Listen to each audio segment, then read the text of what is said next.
Warning! Bitag Line Primetime is a social media production that caters to mature audiences. It is a no-holds-barred expression of views and opinion of the investigative journalist and host Ben Tulfo, intended for Filipino viewers worldwide. Discussions may contain language and humor that may be inappropriate for some sensitive viewers. If you do not approve of the above, please do not watch our video. Should you wish to continue, we strongly advise that you proceed with caution. Viewers' maturity is advised. See, Laila De Lima is not, she's not a whipping girl or something. This is not social media. This is in social media where the guy is from the mainstream media talking. Let's put this straight. Okay? Sabi ho ni Laila De Lima sa dating Solicitor General si Calida ng panahon ho ni Undersecretary, Justice Undersecretary ni Gloria Macapagal Arroyo, sabi ho, kasi nung araw na hindi ba nakipag-usap itong si De Lima doon sa, alam niyo na ho kasi, yung preso noon, kaya sinabi ho ni Laila De Lima, ni acting secretary during si kay Arroyo, na should have known better public servants like them. Ibig sabihin, Department of Justice Secretary and Undersecretary like them conduct meetings and attend events and activities with all kinds of people in pursuance of official duties similar to the much publicized meeting or encountered. Ito. Wow, man! Wow, ma'am! Wow, Senator Laila De Lima! Whoa! First of all, Secretary or Senator Laila De Lima being a Justice Secretary, or Undersecretary like itong si Calida, talking with a convict for what? It leaves a bad taste in the mouth. Nag-iiwan ng masamang panlasa. Lalo na pag ikaw, Justice Secretary, talking to a convict. And it's not an official business to talk to the convict, especially kung ikaw'y pumunta doon sa sinasabing Muntinlupa. It leaves a bad taste in the mouth. If you're talking to that convict, you should be saying, reprimanding the convict, "Hey, you! Listen!" Ganun dapat. With authority. Yun ang ibig sabihin ni Calida, ni Undersecretary Calida.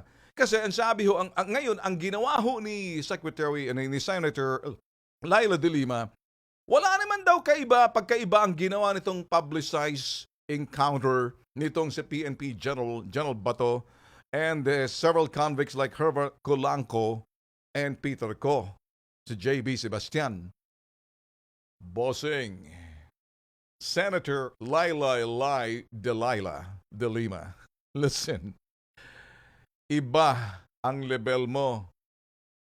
Justice Secretary, Justicia.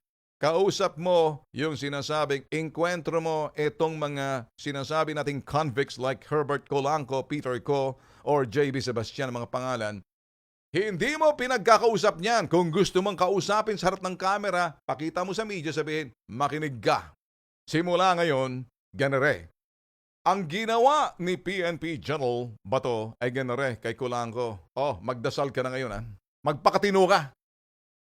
That's the meeting saying, you better watch out. You start praying or straighten up or I'm gonna ship you out in body bag. So you understand? Laila De Lima, Senator of the Republic, there's a big difference. Yung pakikipagkwentuhan kung ano may encounter mo kay Colanco, kay Peter Co, or kay JB Sebastian, who cares among them? But if you have an encounter with them, it better be it's an unfriendly, unpleasant encounter where you telling these guys, straighten up. I'm going to give it a chance. You straighten up. Parang ganyan sinasabi mo, umayos ka. Si General Bato pumunta ron. Ikaw pala, simula ngayon, hinawakan yung kwintas. Magdasal ka na. Magpakatino ka.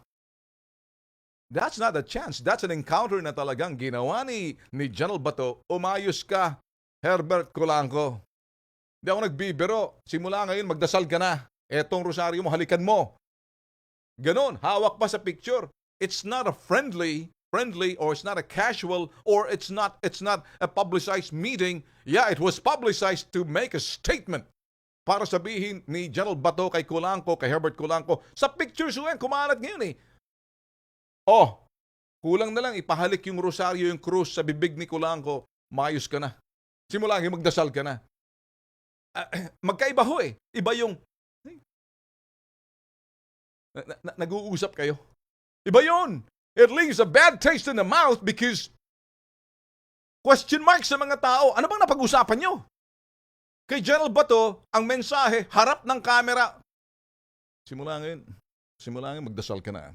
Matuto ka na magdasal. Maayos ka. Magkaiba yon, Senator Laila de Lima. Get it?